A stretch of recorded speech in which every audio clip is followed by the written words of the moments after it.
ওর পরিবারকেও আমরা আজকে একটু অর্থ সাহায্য করলাম এবং ওর বাড়ির একটা ছেলেকেও আমরা একটা পুলিশকে এসপিকে রিকোয়েস্ট করেছি সিভিক ভলেন্টিয়ার একটা চাকরি দেওয়ার জন্য। যে গণপিটুনিতে মারা গিয়েছে সে প্রকৃত দোষী না নির্দোষ?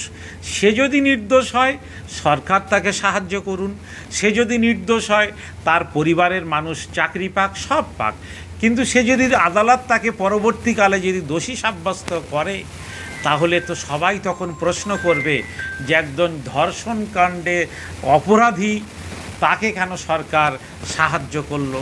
তখন আমাদের মাননীয় মুখ্যমন্ত্রী তিনি সাংবাদিকদের এই প্রশ্নের কি উত্তর দেবেন।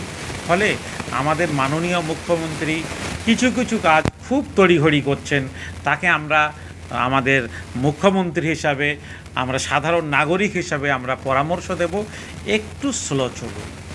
আমাদের দেশের অত্যন্ত স্পষ্ট এবং ইতিবাচক আইন আছে। যারা অপরাধী তাদেরকে বিচারের মাধ্যমে অপরাধী সাব্যস্ত হবে, আদালত তাদেরকে সাজা নির্দিষ্ট করবেন।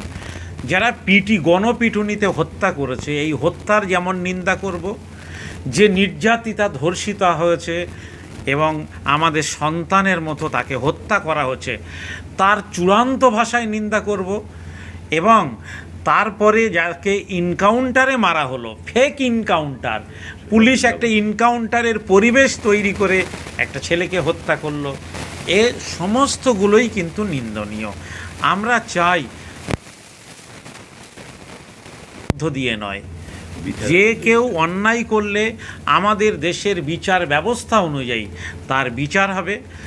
সরকার সাজা ঘোষণা করবে না, আদালতের যিনি বিচারক তিনি যে সাজা নির্দিষ্ট করবেন সেই সাজাই কিন্তু প্রশাসনের মাধ্যমে সাজা পাবে। ফলে মন গড়া মতো সরকার মনে করছেন, পুলিশ মনে করছেন কে অপরাধী আর কে নিরপরাধ এটা ঘোষণা করার কোনো অধিকার না সরকারের থাকে না সাধারণ মানুষের থাকে। আমরা খুশি হতাম, পুলিশেরও থাকে না, আমরা খুশি হতাম যদি সরকার এবং পুলিশ আদালতের দৃষ্টি আকর্ষণ যেভাবে করছেন বিচার প্রক্রিয়া সমাপ্ত হওয়ার পরে যদি যারা অপরাধী তারা সাজা পেত। যদি গণপিটুনিতে যে ছেলেটি মারা গিয়েছে আমরা তার জন্য ব্যথিত, সে অভিযুক্ত, আগে তো তার বিচার হবে আদালতে। ওই যে গণপিটুনিতে মারা গিয়েছে সে প্রকৃত দোষী না নির্দোষ? সে যদি নির্দোষ হয় সরকার তাকে সাহায্য করুন, সে যদি নির্দোষ হয় তার পরিবারের মানুষ চাকরি পাক, সব পাক।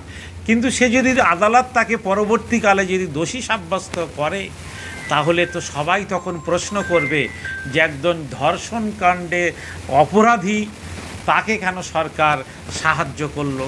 তখন আমাদের মাননীয় মুখ্যমন্ত্রী তিনি সাংবাদিকদের এই প্রশ্নের কি উত্তর দেবেন।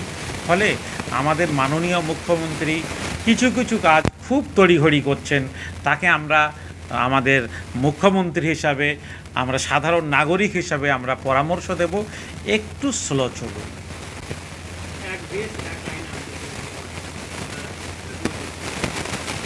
সব দেশে এক আইন, এটাই কাম্য। কিন্তু মনে রাখতে হবে যে মানুষের ধর্মীয় স্বাধীনতা আলাদা আলাদা আছে।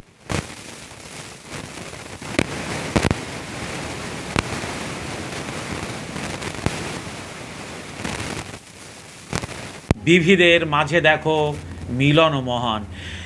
এক আইন তৈরি করতে গিয়ে এই যে বৈচিত্র্যের মধ্যে যে ঐক্যের মিলন, এটাকে কিন্তু নষ্ট করার, ওই ঐতিহ্যকে নষ্ট করার কোনো অধিকার ভারতবর্ষের সংবিধান কোনো সরকারকে দেয়নি, কোনো প্রশাসনকে দেয়নি, কোনো আইনসভাকে পর্যন্ত দেয়নি।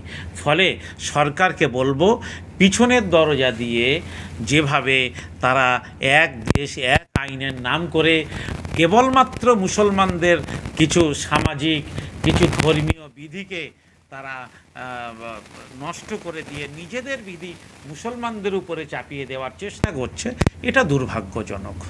মানুষ ভোট দিয়ে রাজনৈতিক দলের নেতাদেরকে জেতাচ্ছে, জেতানোর পরে দেখা যাচ্ছে তারা দল পরিবর্তন করে অন্য দলে চলে যাচ্ছে। মানুষ কিভাবে ভরসা রাখবে তাদের উপরে, কি বলবে? এটা ভারতবর্ষেই সব থেকে বেশি হচ্ছে। সাংবাদিকরা বলতেন যে ঘোড়া কেনা বেচা, আজকে যেভাবে রাজনীতির লোকেরা আজকের এ দল কালকে আর একটা দলে যাচ্ছেন, আমি যেহেতু অরাজনৈতিক ব্যক্তিত্ব বলে আমি খুব কড়া মন্তব্য করব না, তবে এটা বলবো যে সবার নিজের একটা কেরিয়ার তৈরি হয়। সাংবাদিক বন্ধুরাও যেমন নিজেদের ভালো নিরপেক্ষ সংবাদ তৈরি করে নিজেদের বিশ্বস্ত প্রতিষ্ঠান তৈরি করছেন, একজন নিজের সাংবাদিক হিসেবে নিরপেক্ষ ইমেজ তৈরি করছেন, কিন্তু এই যে পলিটিক্যাল লিডার, এরা কিন্তু নিজেদের ব্যক্তিগত ইমেজকে ধ্বংস করছেন, নষ্ট করছেন। রাজনীতির লোকেরা যদি এটা করেন তাহলে ভারতবর্ষ বিশ্বের দরবারে মাথা নিচু হবে, কাম্য নয়, দুর্ভাগ্যজনক। একটা পরিবর্তন এসেছে 15 বছর পরে, মানুষের প্রত্যাশা নিয়ে পরিবর্তন হয়েছে এবং আমরাও মনে করছি যে রাজ্যের কল্যাণ হবে, সাধারণ মানুষের উন্নয়ন হবে এবং যে সমস্যাগুলো বিগত সরকারের আমলে ছিল সেগুলো হবে না। যদি হয় তখন অরাজনৈতিক সংগঠন হিসাবে বিগত দিনের মতো আগামী দিনেও নিশ্চয়ই আন্দোলনে আমরা নামব। আমরা সরকারের কাছে প্রত্যাশা করছি যে সংবিধান মেনে সব ধর্মের, সব বর্ণের, সব স্তরের মানুষকে সুশাসন দেবেন, আইনের শাসন প্রতিষ্ঠিত করবেন, যেন গুন্ডা দিয়ে গুন্ডা দমন করার মতন চেষ্টা না হয়। ওবিসি একটা হচ্ছে বামপন্থী সরকারের আমলে ওবিসি একটা 10% সংরক্ষণ রেখে দিয়েছিল, কিন্তু বর্তমান সরকার এসে সেই ওবিসিটাই তুলে দিল, কি বলবেন? আসলে বামফ্রন্ট সরকার তার শেষ লগ্নে মনে হয়েছিল যে সংখ্যালঘু মুসলমানরা তারা জনসংখ্যার তুলনায় একদম ন্যূনতম জায়গায় পৌঁছেছে, তাদের চাকরি এবং শিক্ষার হার, ফলে তাদের একটা সামাজিক ন্যায় দেওয়া দরকার। তাই সোশ্যাল জাস্টিস প্রতিষ্ঠিত করার জন্যে সংখ্যালঘু মুসলমানদের ধর্মীয় বিচারে নয়, এর মধ্যে যারা যারা পিছিয়ে পড়া জনগোষ্ঠী ছিল, যেমন অনেক জনগোষ্ঠী আছে তারা হিন্দু ভাইয়ের, তারা ওবিসি হিসাবে সুবিধা পান, সুবিধা পান, সেই জনগোষ্ঠী মুসলিম যারা, তাদেরকে ওবিসি হিসাবে সংরক্ষণের সুবিধা দেওয়া হয়েছিল। এটা বেআইনি নয়, আইন মেনে হয়েছিল এবং যেমন আদালতের আইন আছে তেমন কিন্তু সোশ্যাল জাস্টিস, একটা সামাজিক ন্যায় আছে, সেই সামাজিক ন্যায় দেওয়ার দায়িত্ব সরকারের। বামফ্রন্ট সরকার সামাজিক ন্যায় দিয়েছিল, তৃণমূল সরকার বহাল রেখেছিল, বিজেপি আসার পরে মুসলমানদের সেই সামাজিক ন্যায়টা কেড়ে নিয়েছে। মুসলমান ছেলেমেয়েরা যারা শিক্ষাক্ষেত্রে সেই সংরক্ষণের সুবিধা পাচ্ছিল তারা বঞ্চিত হচ্ছে, যারা চাকরির ক্ষেত্রে সংরক্ষণের সুবিধা পাচ্ছিল তারাও বঞ্চিত হচ্ছে। আমরা আশা করব যে এই সরকারও মুসলমানদের সামাজিক ন্যায় দেওয়ার ক্ষেত্রে তারা যথাযথভাবে দায়িত্বশীল ভূমিকা পালন করবে।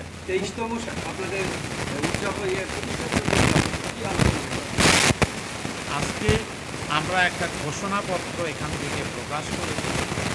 বিগত দিনে যেভাবে সাধারণ মানুষের জন্য সংখ্যালঘু যুব ফেডারেশন কাজ করেছে, বামফ্রন্টের আমলে আমরা সাধারণ মানুষের পক্ষে শাসকের স্বৈরাচারী যে দৃষ্টিভঙ্গি, আইন কানুন, তার বিরুদ্ধে সোচ্চার হয়েছি।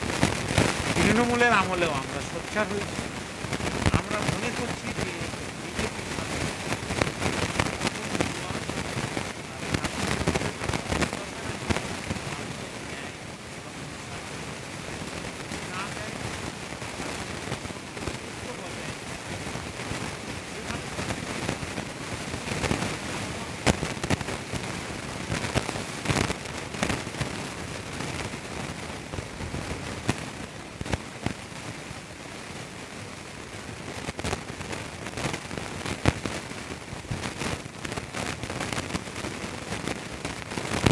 সেই অধিকারকে প্রতিষ্ঠিত রাখার জন্য আন্দোলন চলেছে।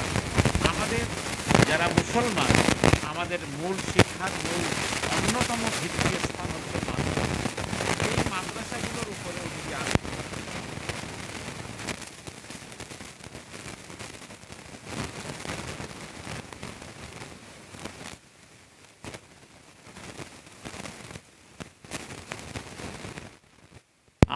আক্রান্ত হচ্ছে আমরা দেখে সেটাও ব্যথিত। আমরা মনে করি আমাদের দেশের সংবিধান প্রত্যেকটি ধর্মীয় সম্প্রদায়ের মানুষের স্বাধীনভাবে ধর্ম পালনের অধিকারকে সুনিশ্চিত করেছে। শাসকের দায়িত্ব মানুষকে সেই সুনিশ্চিত জায়গাটা প্রতিষ্ঠিত রাখা এবং সুনিশ্চিত করা। ফলে যে যে জায়গায় যে কোনো ধর্মীয় সংখ্যালঘু সম্প্রদায়ের মানুষের ধর্মীয় স্থান, ধর্মীয় ভাবাবেগ আঘাতপ্রাপ্ত হলে আশা করছি যে আমাদের রাজ্যের নয়া মুখ্যমন্ত্রী শুভেন্দু অধিকারী তিনি সেই জায়গায় কড়া হাতে ব্যবস্থা নেবেন এবং অপরাধীদের বিরুদ্ধে সাজা দেবেন এবং সমস্ত ধর্মীয় প্রতিষ্ঠানগুলোকে তিনি নিরাপত্তা সুনিশ্চিত করবেন। মুখ্যমন্ত্রী ধর্ষিতার বাড়িতে গেলেন আজকে বারাইপুরের 25 লক্ষ টাকা এবং পরিবারের বড় ছেলে বারাইপুর কাণ্ড নিয়ে কি বলবেন আপনি? বারাইপুর কাণ্ড নিয়ে কি বলবেন? 25 লক্ষ টাকা এবং তাকে সিভিল ভলেন্টিয়ার চাকরি দেওয়া হয়েছে, কি বলবেন? গণপিটুতে যে ব্যক্তি মারা গিয়েছিল তার বাড়িতে গেলেন এবং 25 লক্ষ টাকা এবং সরকারি সিভিল ভলেন্টিয়ার চাকরি দিলেন, এই বিষয়ে কি বলবেন?